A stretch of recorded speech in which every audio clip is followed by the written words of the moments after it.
Hello, everyone. Good evening. Welcome back to European Higher Education Fair Indonesia 2020 Goes Online. This is Institution Webinar Series. My name is Lukman, and I'm going to be moderating this webinar. This last session that I bet everyone is waiting for will be presented by University of Cambridge. Please stay tuned until the end of this webinar because we will have a Q&A session right after this. And if you have any questions related about the presentation or about University of Cambridge, you can submit your questions on our YouTube's comment section anytime throughout the presentation. Okay, and now I would like to invite Ms. Claire Canning.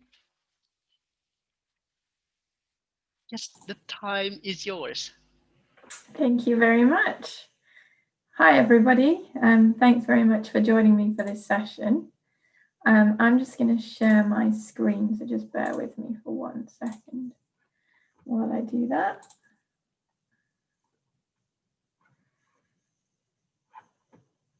Okay, hopefully you can see my slides there. If there's any problems, if the moderator just lets me know and I'll sort that out. Excellent. Okay, great. So yeah, thank you so much for joining me for the last slot of the day. Good evening to all of you. So I'm here just to give you a little bit of an introduction to the University of Cambridge for the next about 30 minutes. Obviously, we will be present tomorrow and Saturday at the virtual fair. So I will be there. I'm the regional manager for East and Southeast Asia. So I look after undergraduate and postgraduate recruitment from that part of the world. So I will be at the event, and I will also have some current students and some alumni joining me as well. So we will be more than happy to answer some questions there. So we will have a Zoom room, and we'll also have a text Q&A option through Slido. So we hope to see you there as well. So today what I'll do is I'll just give you a little bit of an introduction to Cambridge, which will start you off hopefully on your research. And then if you have some more specific questions, there will be a little bit of time at the end, and then there will be plenty of time for us to answer those for you tomorrow or Saturday. So the first few things I just wanted to go over under the category of, well, why Cambridge? Why would you choose to apply and choose to come and study with us in Cambridge? I'm sure lots of you have heard the name of the university. We are quite well known globally, but there's a lot more to us than that. So you shouldn't just choose your university because it's got a famous name. You should really think about what's important to you when you're looking for a university. What kind of features do you want it to have? So I'm just going to go over a few of those as well, and I will mention in relation to both undergraduate and postgraduate study, because I know there may be students kind of interested in one or the other. So the first thing I wanted to talk to you about is our teaching, because this is something that we're quite well known for at Cambridge. In particular, we are what's known as a research-led university. So that means that our academics, our lecturers, they're not just teachers, they are academics and researchers as well. So they are conducting their own research. Often they'll split their time between teaching and research. And there's lots of really interesting discoveries going on in all departments within the university. We do have a lot of academics who are experts in their particular academic field. We have, I think, 98 Nobel Prize winners who've been students or staff at the university. So we do have a lot of kind of global experts who may be teaching the course that you're studying, maybe supervising you. So you kind of do get to get up close with a lot of the research that's going on within the university and within the departments. Slight difference between the undergraduate and the postgraduate level. At undergraduate level, we have 30 courses. I think it's 31. So we don't have every single subject out there. For example, at undergraduate level, we don't have business programs. At Cambridge, those are more on the graduate side. So we offer those at a master's or PhD level, but not at a bachelor level. So we don't have absolutely everything at the undergraduate level, But those 30 courses that we do have, we are very specialised. So we do have a lot of kind of experts teaching those particular courses. Within those 30 courses, there are 65 different subject areas. So some of the courses, they do cover more than one related subject. So many of them do start out quite broad in the first year, and you get to do a few different subjects that are closely linked within the course. And then by the end of the course, you become more specialised in that particular. So you may choose one subject within that course that you end up being a specialist in. At the postgraduate level, it's quite different because you tend to go in to a more specialised course. So we have over 300 courses at the postgraduate, so at the master's or the PhD level. Particularly at master's level, these can be quite specialist. So there's no master's course called biology, for example, or called biological sciences. There will be a number of different biology master's courses in all different areas, in zoology, in cancer research, in kind of cell biology. So particularly for master's level courses, you do need to drill down to find that specialist area that is of interest to you. With the PhD courses, they tend to have quite general names, so they might just be called PhD in education. But within that, there's a very broad range of research areas that you could go into, kind of largely based on the area of research that's of interest to you, and also based on the availability of supervisors and research areas that we offer. So that's kind of the main difference. Undergraduate level, small number of courses, and then postgraduate level, a much wider number of courses because of quite a lot of them being very specialist. You can take a look on our website, and you can find on the undergraduate website, there is a list of all the 30 courses there, so you can check if we've got the ones you're interested in. The postgraduate level, on our postgraduate website, there is a course directory, and you can search by keyword. So you can search for zoology, or you can search for chemical engineering, and it will pull up kind of any relevant courses that you might be interested in. And you can filter by master's level, PhD level, and various other options as well. So that is a really good place to start. And potentially if you can do that today, so that when you come and join us tomorrow at the fair, you have a bit of an idea of what subject you're interested in, because that allows me and my team of students to give you more specific advice if you've kind of already done some research into courses. So that's my one tip, is either this evening or tomorrow during the day, that you maybe have a look at the courses we have on offer if you do decide that you're interested in Cambridge. One thing that is quite unique to the teaching at Cambridge as well is our kind of tutorial small group teaching. At Cambridge, we tend to call these supervisions, and they are a feature of our teaching style. So primarily at the undergraduate level, but there is also a kind of a supervision element for postgraduate, particularly research students as well. So supervisions typically are one-on-one or very small group sessions. So as well as having kind of larger lectures that you might attend, and other types of teaching like labs if you're in the sciences, we have these supervisions, which are these small or one-on-one group classes, which is with our students and with an academic. So it allows them to get lots of contact time with our academics, allows students to ask lots of questions, particularly if there's areas from lectures that you're not sure about, then in your supervision you can ask to go over this. And usually you will prepare something in advance for a supervision, which forms the basis of discussion. So this might be an essay that you've written, this might be some problem solving if you're in the sciences or maths, and you bring that into the supervision to be discussed with the academic. So it means that we have to have lots of staff who are able to kind of teach all these subjects. We need a lot more of them to do one-on-one or small group teaching than we would just to do the lectures. But we find that it's very worthwhile because it allows students to get more out of the course than they would if it was only large group teaching that we were offering. Now, Cambridge is also what is known as a collegiate university.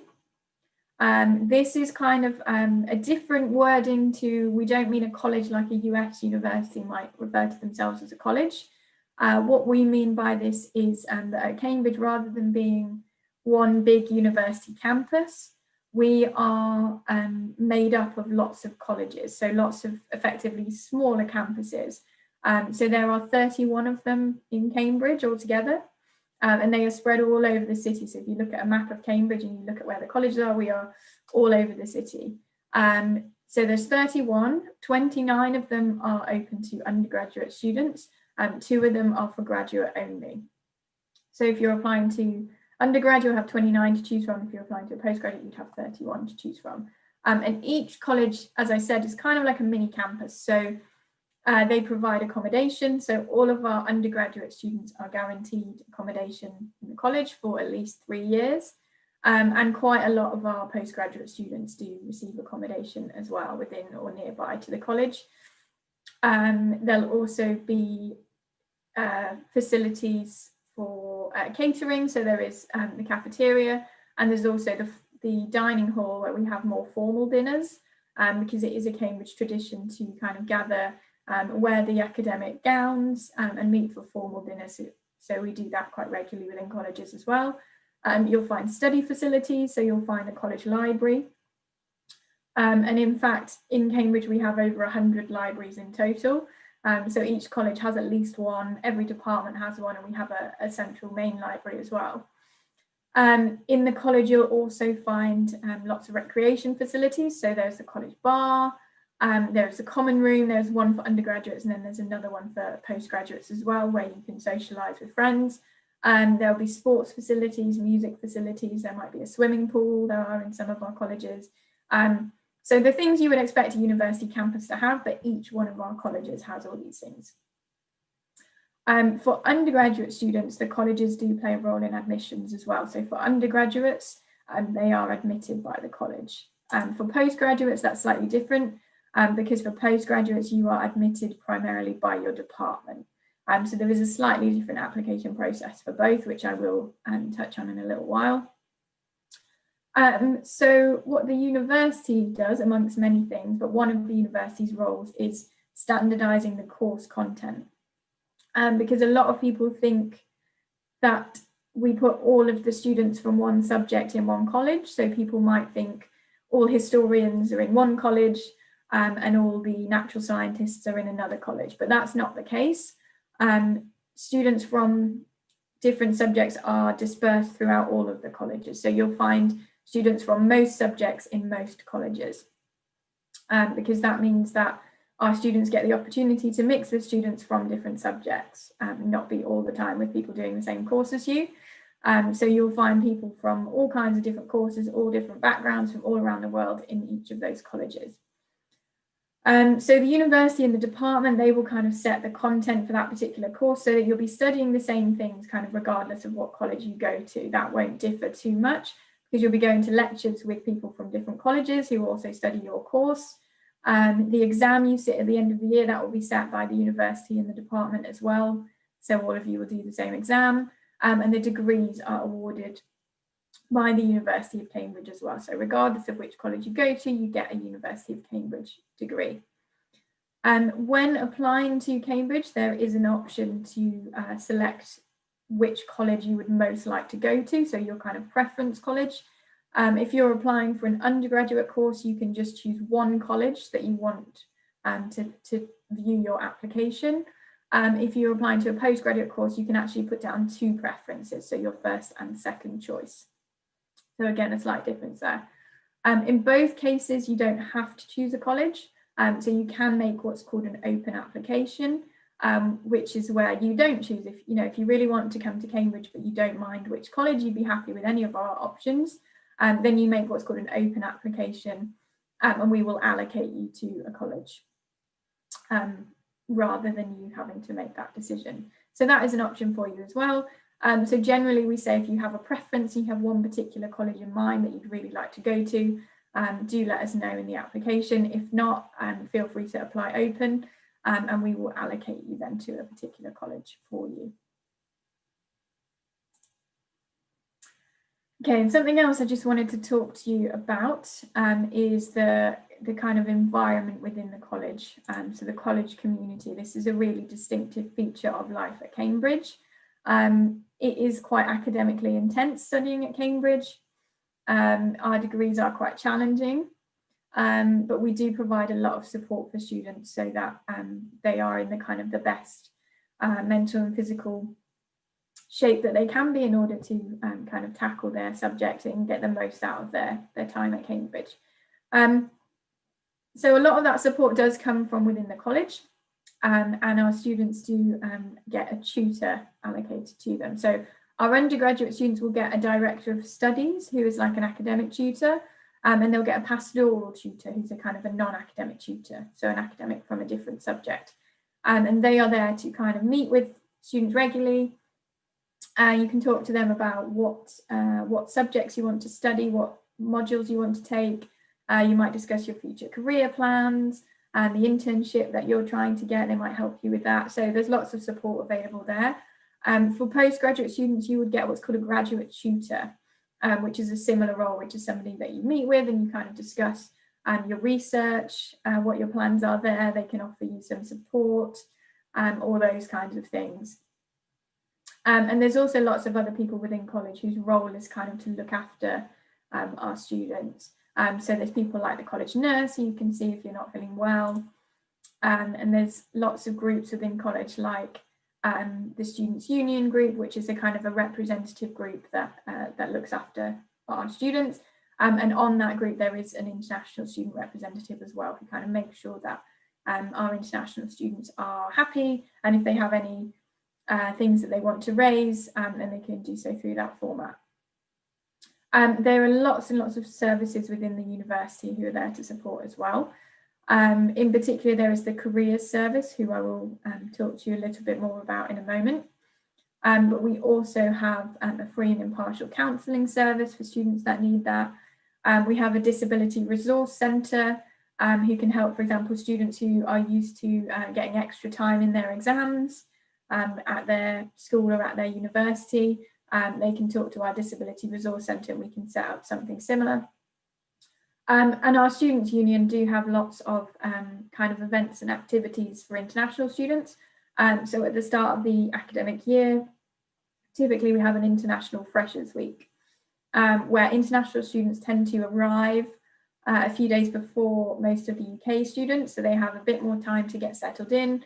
There'll be people to help you do things like set up a bank account, find your way around the city, and there'll be lots of kind of events so that you can get to know other students as well. So there's really a lot going on, particularly at the very start of the year.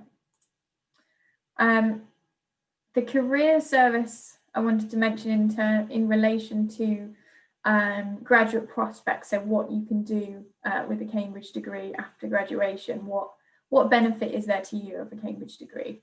And the answer to that is there is a lot of benefit. In terms of either route, for students who are planning to go immediately into the world of work and into employment, we can help with that, but also those who are looking to go into further study, so wanting to go into research and academia as well. Either way, Cambridge graduates are very highly sought after. So we're ranked very well for things like graduate employability. So according to QS, we are ranked number 8 in the world. So we're top 10 out of the whole world for our graduate employability. Employers tend to really like the skills that Cambridge graduates graduate with. In a lot of cases, it doesn't really matter what course you took. Obviously, with the exception of things like if you want to be a doctor, you probably need to study medicine. But in a lot of cases, it's not so much the content of the degree, but it is the skills that were gained that employers really value. So there are a lot of employers in the UK, but also worldwide as well, who they do really want to see or want to employ Cambridge graduates where they can. So we have lots of employers who will come to the university to meet students, to kind of give presentations. So there's lots of opportunities whilst you're a student to connect with potential employers. And then after graduation as well. So our careers service is available to our alumni for life. So at any point after having studied at Cambridge, you can access our careers service. So whether that is looking at the job postings that we have, so lots of employers will give information about their potential jobs to us that we can then give to students. or you might use a career service to help you practice your interview skills or help you kind of brush up your CV and those kind of things. So they can give really a lot of support. And it's very specialised support as well, so it's tailored to different job areas and can be tailored to international students as well. So they can sort of advise you on things like the visa route. So there is a post-study work visa now in the UK, and they can advise you on those kind of things for people who are wanting to stay in the UK after graduation.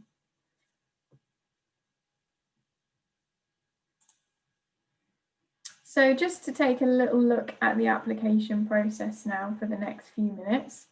I'm going to start with the undergraduate application process because there are slight differences between undergraduate and postgraduate.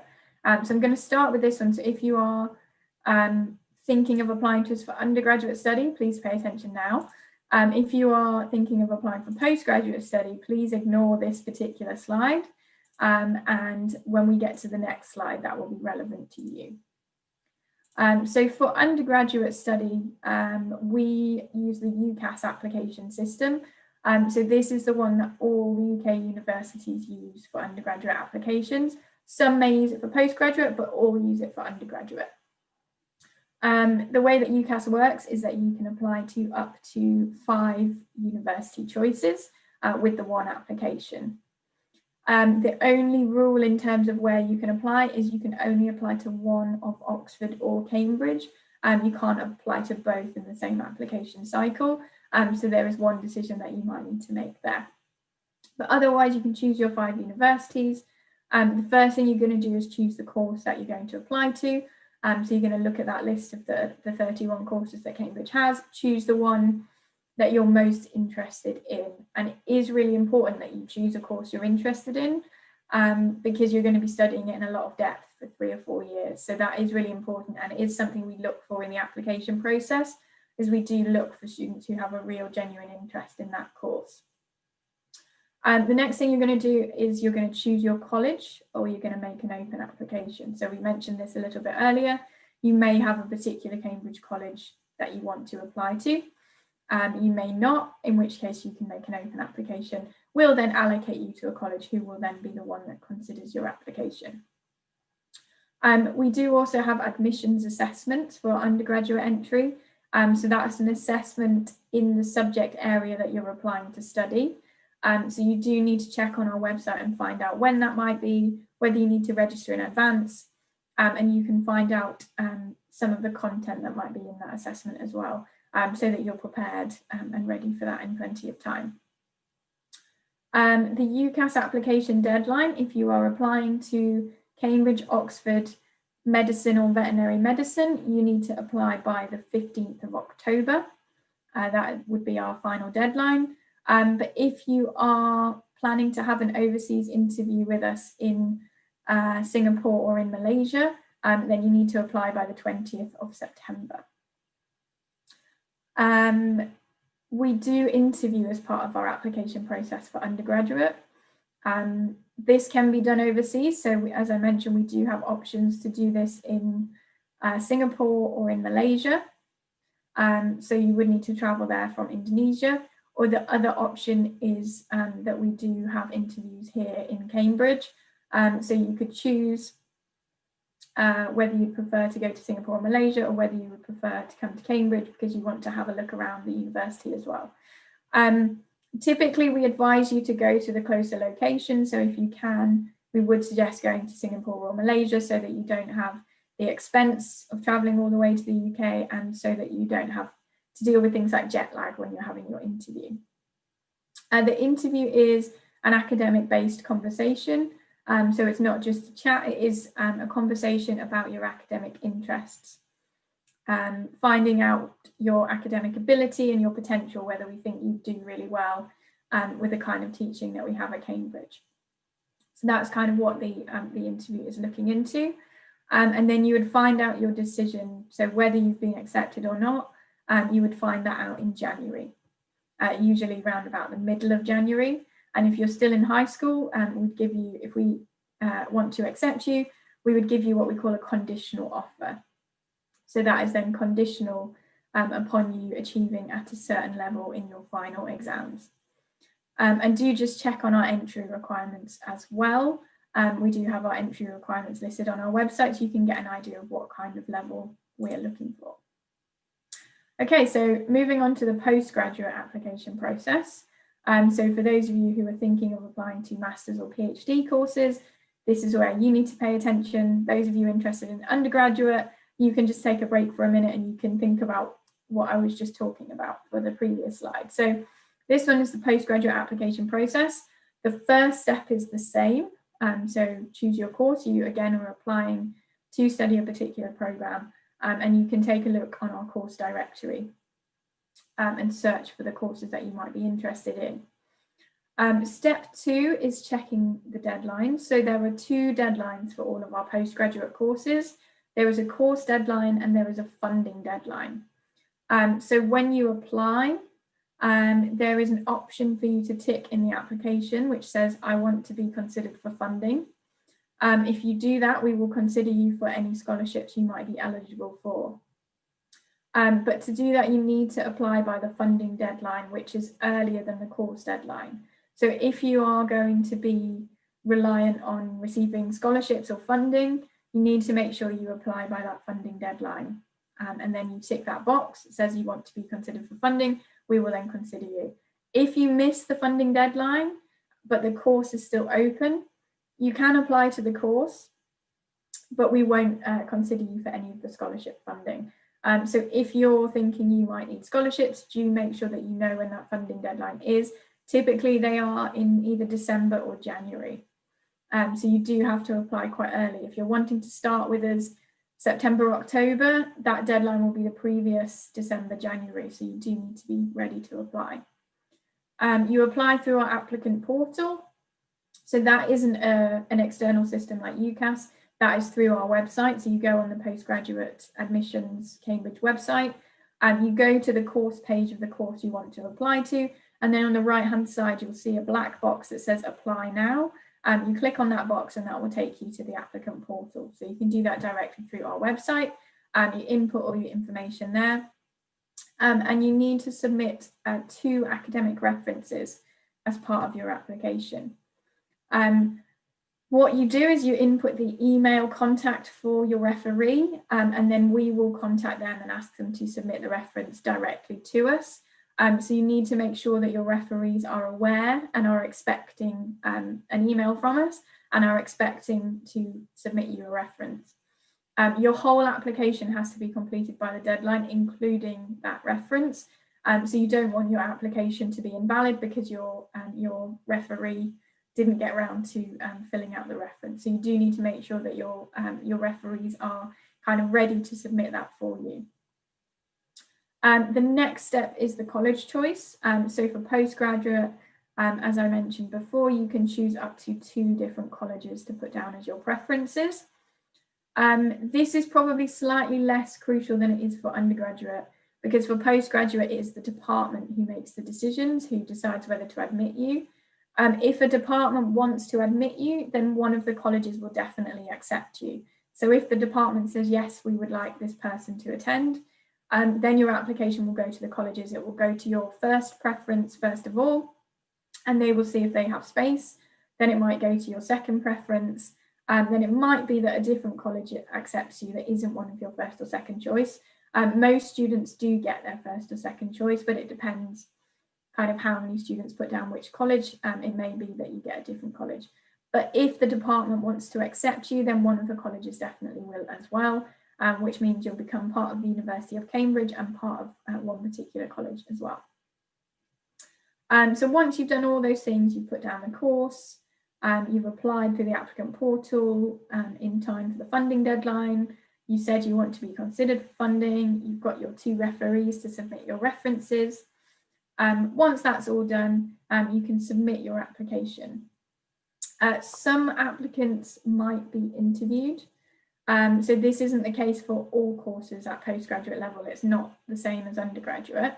But in some cases, particularly for PhDs, it might be, and for some scholarships as well, it might be that they want to interview you.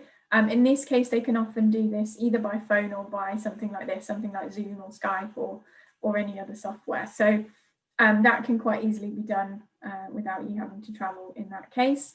And that interview, it can vary in terms of the content and the length, but often it's just a good opportunity for you to get to meet your potential supervisor and the potential academics that you might be working with. So they're finding out about you, but then you're finding out about them at the same time. Yeah, so that is more or less what I wanted to talk about. I think if we got a little bit of time for questions. Oh, I think you're just on mute. All right, thank you so much for the thorough information, Miss Claire. Now we're going down to the question and answer session. The first question would be, as for Indonesian students who need to study for 4 years for undergraduate degree, will the third year students be eligible to apply for the postgraduate program? Generally, you would apply in your final year. So if you're doing a 4-year program, you probably need to wait until that 4th year, because your acceptance is usually conditional upon your final results. If you apply in your final year and you say to us, I think I'm going to get really good grades, at the end we would say, great, we will give you an offer. And then at the end, we would need you to send over the transcript and just confirm that you have got that. So if you apply in your 3rd year of a 4-year program, you're not going to be able to send that to us in time to meet your acceptance. So you'd be better off waiting until the next year, because that would be one of the conditions of your acceptance, is that you can send us all those documents. Okay, would that be also the same from master to PhD program? Yeah, usually it would be the same. So you can apply when you're in your master's, but usually when you're in that last year, so sometime between sort of September and April, May, let's say, of your kind of last year of study. If you apply too early, you just won't finish your current program in time. Okay, thank you. The next one, is the application process quite flexible? As for example, the GPA is slightly under the requirements, but the applicants have an excellent job experiences. Will that compensate the application process? It can, yes. It depends a little bit what course you're applying to. So it's something you can contact the department. So their contact will be on the course page that you're looking at. Some courses, if they are a bit more applied, for example, that might be the case, that if you've got a good work experience, that might compensate a little bit. Some courses that are very academic and very competitive, they might not be quite so flexible. Often for the very competitive programs, they will receive applications from people that meet the entry requirements, and a lot of them. So if you don't quite meet the requirement, it can be difficult. What I would usually say is, if you are slightly below the entry requirement, you need to have something else that's going to convince us to admit you. So we can go below the requirement, but we have to kind of justify to the department, or the department have to justify why they want to take you. So if you've got really good research experience, work experience, you know, you've been published, and you think even though your GPA is a bit low, you're a good candidate, you need to convince us of that in the application, so that we can then justify why we want to go below the entry requirement. Okay, next one. Apart from chevening and LPDP scholarship, do you offer another scholarship? And can you give us more information about that? Yeah, there's quite a few. I'm going to go back one slide here. So yeah, chevening and LPDP are probably the big two that everyone in Indonesia knows about already. But we do have quite a few others. It can be like a scholarship for that particular subject, or some of our colleges have their own scholarships. So you might want to look at what college scholarships are available. Then you might choose to put down that college as your preference choice, because then if they accept you, they may be able to offer a scholarship. So the best things to do, one is make sure, as I mentioned, that you apply by the funding deadline and you tick that you want to be considered for funding. And then quite a few of them will just consider you automatically. You don't have to fill out anything else. There are some other scholarships where you need to fill out extra parts. So we have one which is quite well known, which is called Gates Cambridge, which is named after Bill Gates, because he donated a lot of money to us, which we give, it's full scholarships for international students. For this one, it's within the same application, but you need to write a research proposal, and I think there's an interview as well. So that one has a few extra steps. But yeah, there's some links on this particular page. So there is a funding search on our website. So you can put in your nationality and the level of study you want to do and things like that, and it will tell you which scholarships you might be eligible for. So to summarize, there's a lot of scholarships out there, but it is quite complicated. So you do need to kind of do a bit of research through our website just to work out which ones you might be eligible for. But quite a few of them are full scholarships as well. So they will pay your tuition and also your kind of living costs as well. So if you can get one of those, it's quite a good deal. Okay, next question. Do the applicants need to attach specific formats of documents upon the application, such as the reference letter, CV, or personal statement? Yes, and if you go on the page for the specific course you're applying to, it will tell you exactly what to submit and in what format. So usually it's this academic CV, the 2 references, and then the other things can vary. So some courses want a research proposal, some they just want a statement of interest. So it can be slightly different, but it should tell you as well things like the word count that they want, so that you know if it's a research proposal, do they want 5,000 words or do they just want 500 words? Because it can really vary. So yeah, you can find that out on the page. For that course, it will tell you exactly what you need to supply. Okay, next question. How's learning culture in Cambridge? Like, what's the difference between Cambridge and the other cities in the UK? Oh, that's a good question. I would say it's a very strong learning culture here. So a lot of the focus is on kind of individual learning. So a lot of our postgraduate programs are quite research based. We don't have many programs where you would just go to lectures and sit an exam. There tends to be an element of you conducting your own research. So there's very much a encouragement for you to think about the topics that really interest you and to kind of to dig into those with the support of academics and tutors. So that's probably one of the really big things here. If you want a talk course, you want a master's course where you're just going to sit in lectures and then do an exam, you probably won't find that here. But if you want a course that gives you lots of opportunities to do your own research and kind of actually discover things and make things happen, that's the kind of the academic background we have with all, the Nobel Prize winners that we've had and the research background that we have. I think that's what you would find here. Okay, thank you. I think this would be the last question. Sure. Can the applicants still apply to the University of Cambridge if the undergraduate program, for the undergraduate program, if the person is not from school with IB A level?